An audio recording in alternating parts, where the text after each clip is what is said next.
Coming up in the morning edition, residents speaking out on a proposed development for South Eleuthera. Young Bahamians recognized for their contributions to nation building and promoting road safety across the Bahamas.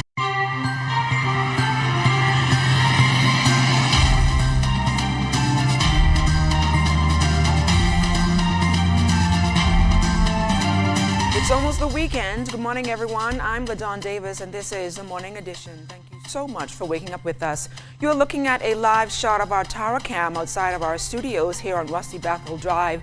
And if you are out and about, your daily commute could be a bit busy out there on the streets, so exercise extreme caution. Sieska Adderley is standing by with more road safety tips. Good morning, Sieska.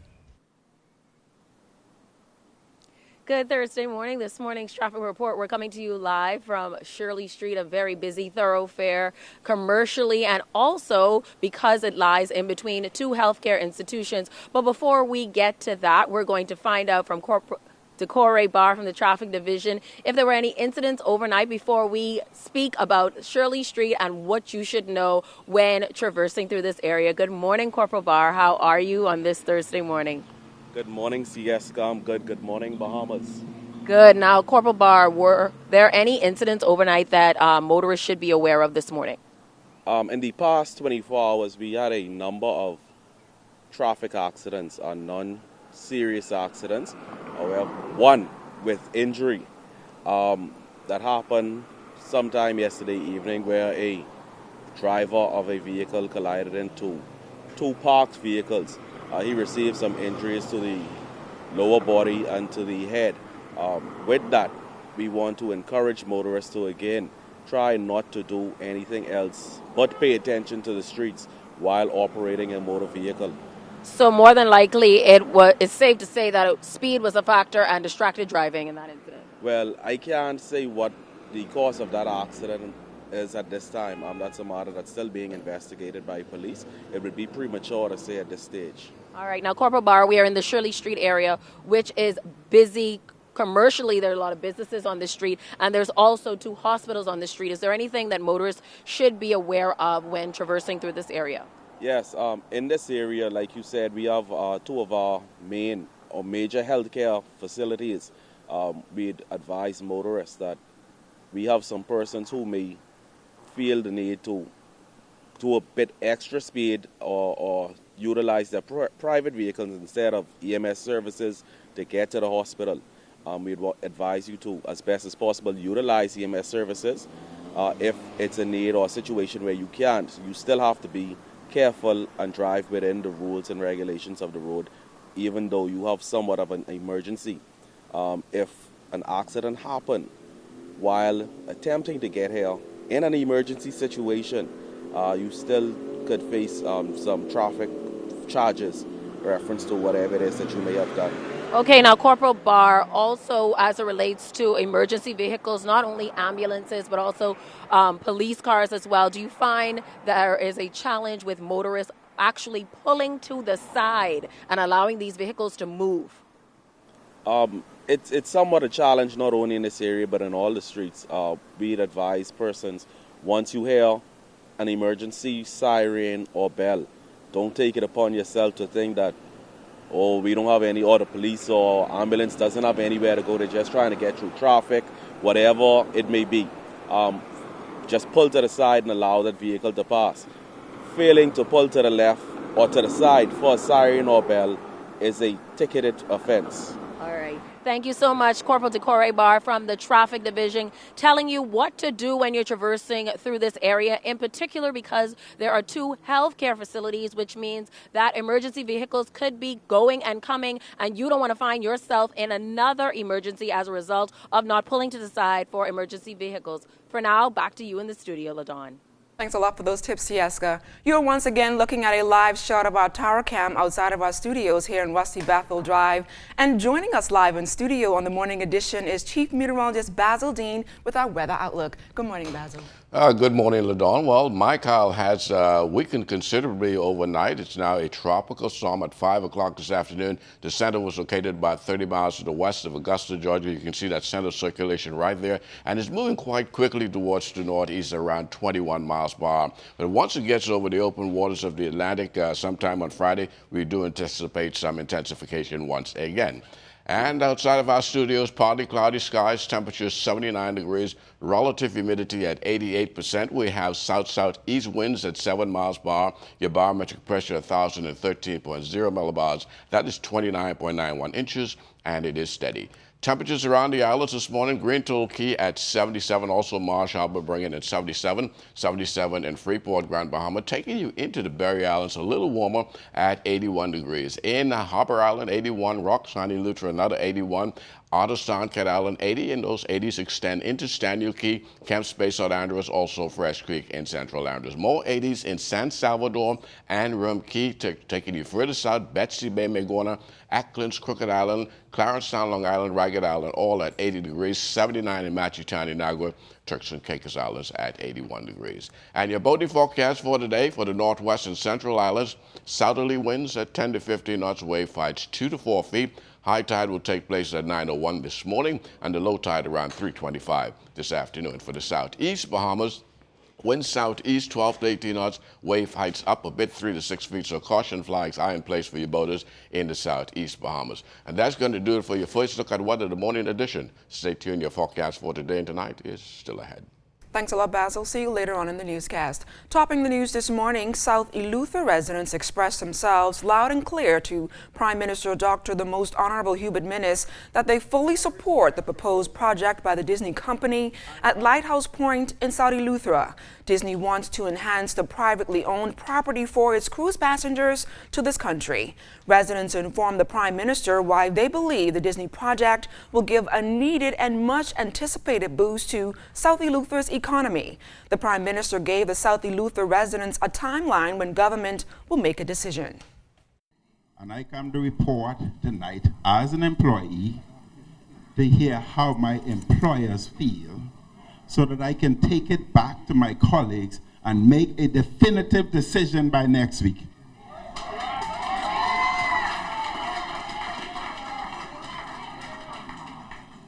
We also recognize that through all the suffering that you have had and experienced in Eleuthera, many of our young people are leaving Eleuthera and going elsewhere. This cannot continue to happen.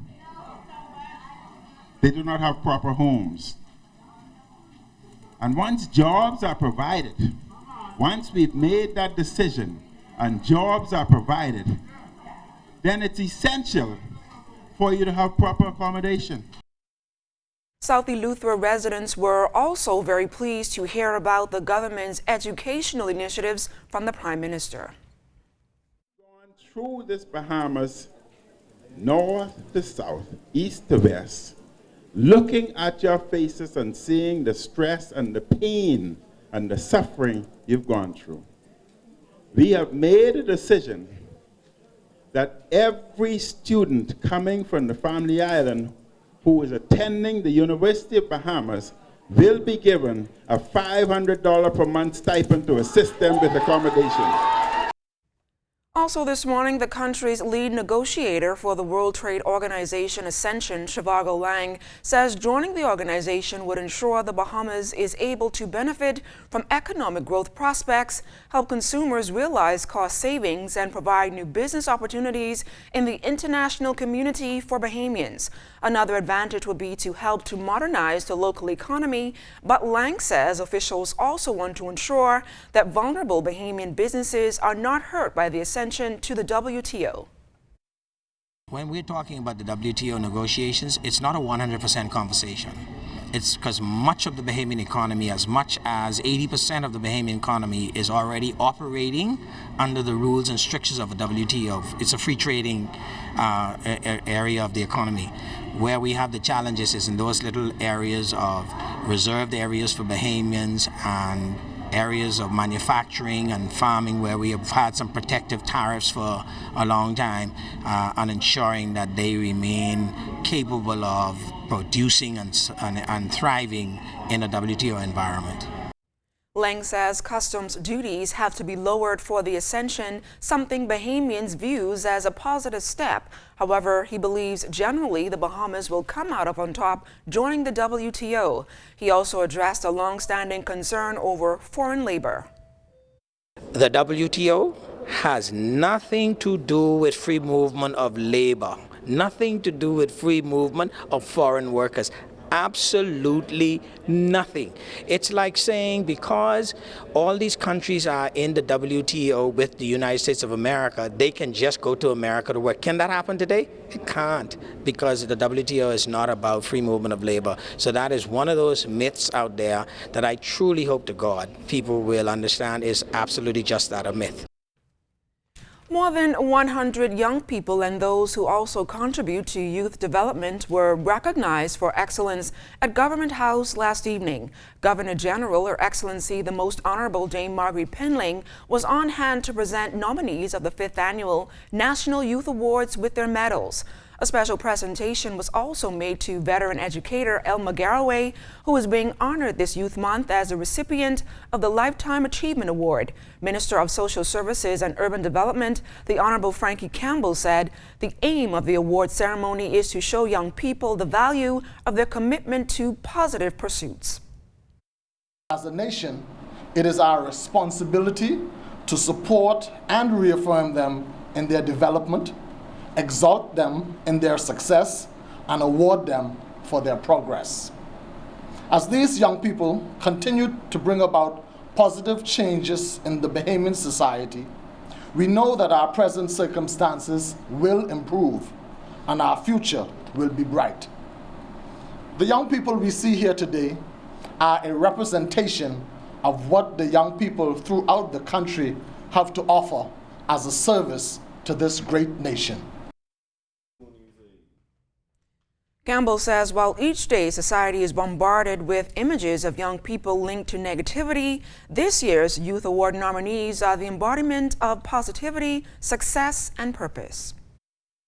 Nominees, your efforts have not gone unnoticed, and your contributions to this nation at large are invaluable. Being nominated for these awards in itself speaks volumes about your character and the people you have impacted even at this early stage in your lives. Your being here on this platform is phenomenal, and you have not only earned your place here, but have accomplished feats in your individual lives that are praiseworthy. And still to come in the Morning Edition, the annual Food Festival opens this weekend. That story and more when the Morning Edition comes right back.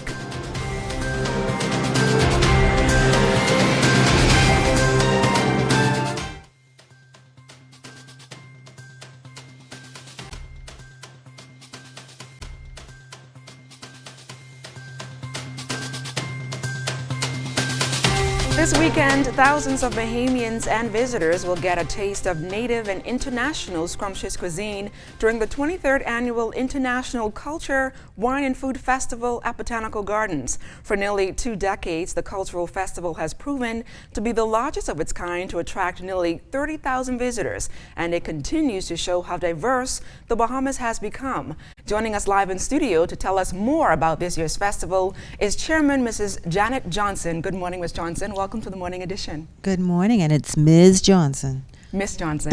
Okay, Ms. Johnson, talk to me a little bit about, I guess, spectators like myself. What can we expect at the festival this year? Well, we have all the usual booths. We have about 20 different nations that are represented. So we're delighted to see that. We have about 150 booths between those 20 nations, and we expect it to be just as fabulous as it has always been, and we're expecting our usual crowds. And we're praying for good weather.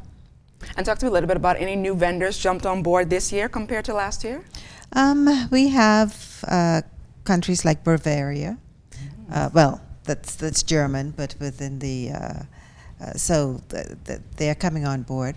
Our pavilions are increasing. We have Cuba here this morning. Jamaica has expanded. And so the Bahamas, as always, is getting more and more robust in their new spot, which they love dearly. We've changed the entertainment on the Bahamas lawn.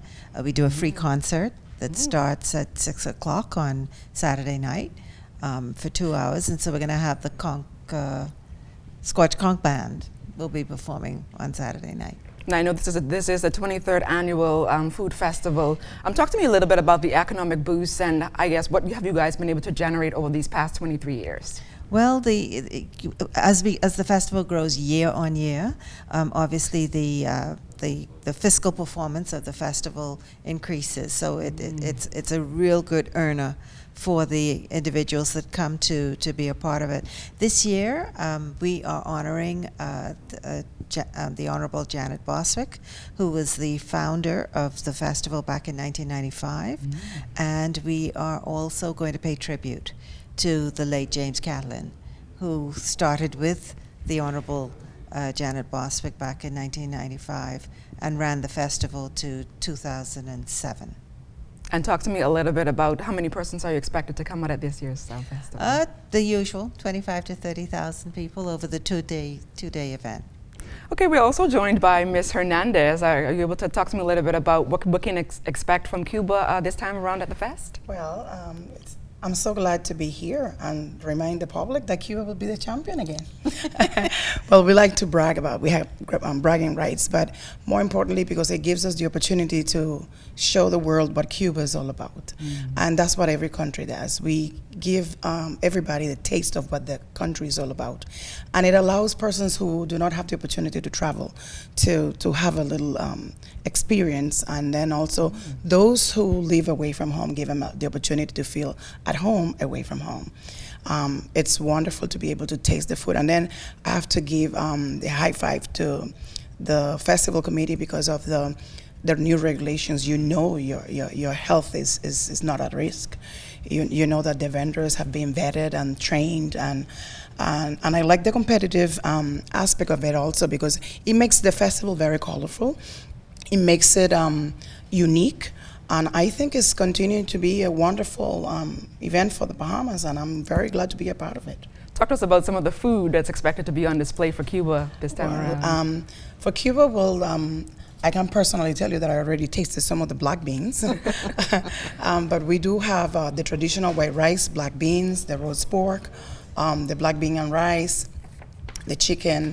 Then this year also we have Mi Havana Delights with some desserts.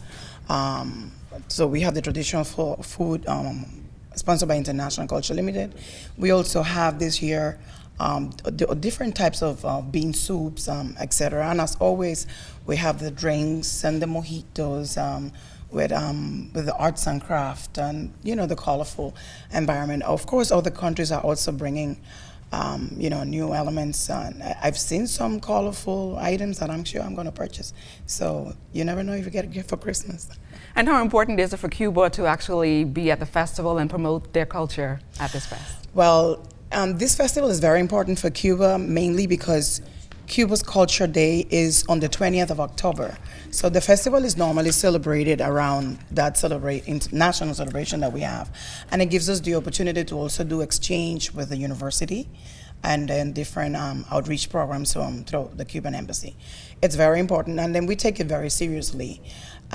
What is very important about this festival is that we are trying to keep the cup for our embassy, because every year as the winner is announced, the name of the winner is placed on the cup, and there's only one spot available, and we're trying to keep it.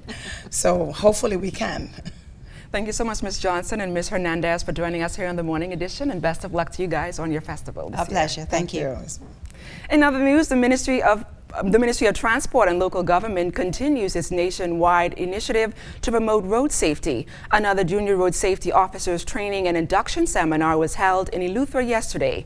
Acting Permanent Secretary Cora Bain Colebrook emphasized the importance of the project. you have been identified as the ambassadors, and we're depending on you to take the message not only to your schools, but to students everywhere, to your parents, and as well as your teachers and administrators in the classroom. We're told that so far for this year, Eleuthera has witnessed almost 100 of these traffic accidents. This Junior Road Safety Officer program, therefore, is essential in ensuring that you help your fellow students to remain safe, not only on the streets, but in the environs of their school. 14 schools were represented during the ceremony, and students were given certificates and safety vests. Officer McNeil Johnson explained what was most important for the students regarding road safety.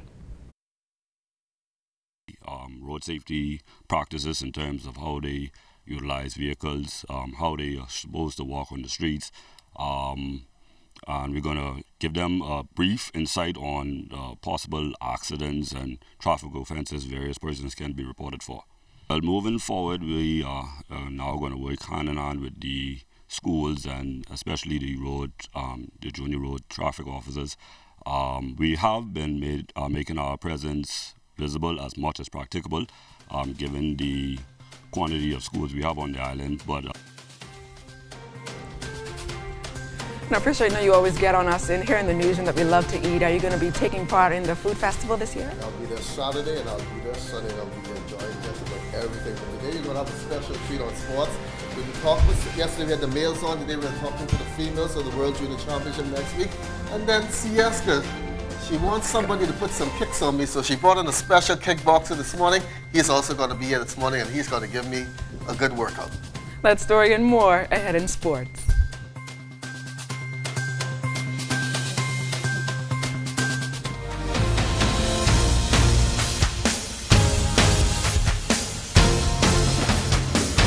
Good morning once again and welcome to Sports Thursday. I'm Charles Fisher. Just 6 days to the World Junior Judo Championships to be held at the Atlantis Resort. The Bahamas will field a 14-member team, 9 males and 4 females, and 2 of those females are joining us in the studio this morning. Jasmine Russell, she's been competing for 3 years, and Brianna Major for 2 years. Good morning, ladies, and welcome to the morning edition. Good morning. Thank you for having us. First, let's talk with Brianna. How are preparations for the Worlds? How has preparations been for the Worlds? We've been training for a very long time now, and we've been training hard and working every day and harder every time we go to practice. And it had been a very good experience for to get better. And Brianna, you've been competing just for 2 years. How have you been preparing for this big world event? Well, we went, anything that we had trouble with, we went back to basics and we basically went over it. Like, if we had issues with our throws, we'd practice constantly, learning our mistakes and what we need to do. But overall, our training has been very intense and well organized. Is this the first time competing at a big major event like this? I would say yes, but I competed at the Commonwealth Youth Games, but this is like way bigger than the Commonwealth Youth Games. And Jasmine, when that bell rings for your first match on Wednesday at the Atlantis Resort, what is going to go through your mind? all I could think is I have to win, I have to get a medal, and make my country proud. Now you're just 2 of the 4 females on the team. Is this a very good female team we have? Yes, it's an excellent team. Excellent team. And what about you? It's a good team, good spirit, and everyone. So we wish these 2 ladies the best of luck. Wednesday at the Atlantis Resort, that's when the World Junior Championships will get underway. Make sure go on down and get your tickets. Well, Antigua and Barbuda, they are in the 2-4-2 ahead of their Nations Soccer Cup match Friday against the Bahamas. Both teams are searching for their first wins during the qualification of the Nations League and 2020 FIFA Confederations Cup. In the opening round, the Bahamas lost 4-0 to Belize, and Antigua were blanked by St. Lucia 3-0. Is to win, we come here to play some good style of football, to represent the country, and most of all to have fun, but at the end of the day, it's about winning the game. The competition is high because there's a lot of good teams now that in the competition. I don't know much about the Bahamas team, but for us, we basically know our strength and our weaknesses. So we're coming here to not to defend and to play a boring style of football, but attractive football and to give the public a good showing. We're now going to have a little bit of kickboxing here in the studio this morning. Cardio kickboxing is the instruction. Mr. Longley, I know that you got to earn this, but I went out and I bought my black belt for this morning. So let me see if this fit now. Tell us, what is kickboxing all about? All right, kickboxing is a high energy, high cardio, basic martial art. It's a high energy, high cardio, basic martial art. If done correctly, each client can burn anywhere between 15 to 1,000 calories per class. Okay, so this morning what I'm going to do is a small demonstration just to show you how easy it is to burn a lot of calories in a short space of time. Now, don't get scared because I'm a black belt now. Like, let's get ready. All right, so here, what we're going to do first, we're going to put on the gloves. Okay, basics. There we go. Feel comfortable, we're in. Tighten that up. Okay, we're coming back now. The other glove, putting it on. Now, everybody, let's get ready to rumble. Okay? Lyndon, you want a piece of this? Cameraman Lyndon Smith, hold the mic there for him for a second. Okay. So, now we're going to put it in. We're going to get down to business. Now, we need at least 20 left and right. So, left leg forward. Okay, arms up, protect the face, and begin. Let's go, left and right. 2, 3, 4, 5, 6, 7, 8, 9, 10 more. 1, 2, 3, 4, 5, 6, 7, 8, 9. Some more. 1, 2, 3, 5, 6, 7, 8, 9, 10. Okay, arms up, stretch. Now, we're going to get into the knees. Okay, so what you're going to do is you're going to put your knee right on the pad for me. And 1, and 2, and 3, and 4, 5, 6, 7. Come on, 8, 9, 10 more. And 10, 9, 8, 7, 6, 5, 4, 3, 2, 1. Okay, so we're going to do 10 jumping jacks just to get the blood flowing. 10 jumping jacks. Let's go, Mr. Fisher, and begin. 1, let's go. 2, that's 3, 4, 5, come on. 6, 7, 8, 9. Right back into the punching, Mr. Fisher, and 1, 2, 3. Pick it up. So how long does this workout last on a regular 6, basis? 7, anywhere between 30 to 45 minutes. Okay, we ain't have that much time. 10, and 9, and 8, and 5, 4, 3, 2, 1. So you look like I earned my black belt this morning? Like you earned your black belt this morning. You still have a little bit more work to do. Hope to do work with you in the future. Bruce Lee here. Remember, we used to watch those movies back in the day, Bruce Lee. Thanks a lot, and tell us about your business before we go. Now, I'm affiliated. I'm a trainer at Evolve Functional Fitness, located in Palmdale, Rosetta Street. Okay, we offer classes Monday, Tuesday, and Thursday afternoon at 5:30. I will be there conducting the classes, giving you the highest, best energy you'd ever have in your life. All right, Mr. Longley, I feel good now. Anybody want to test me to run? Come now. Basil, come on, let's go. That's going to be it for sports. Workout. And guess what? I tired for true.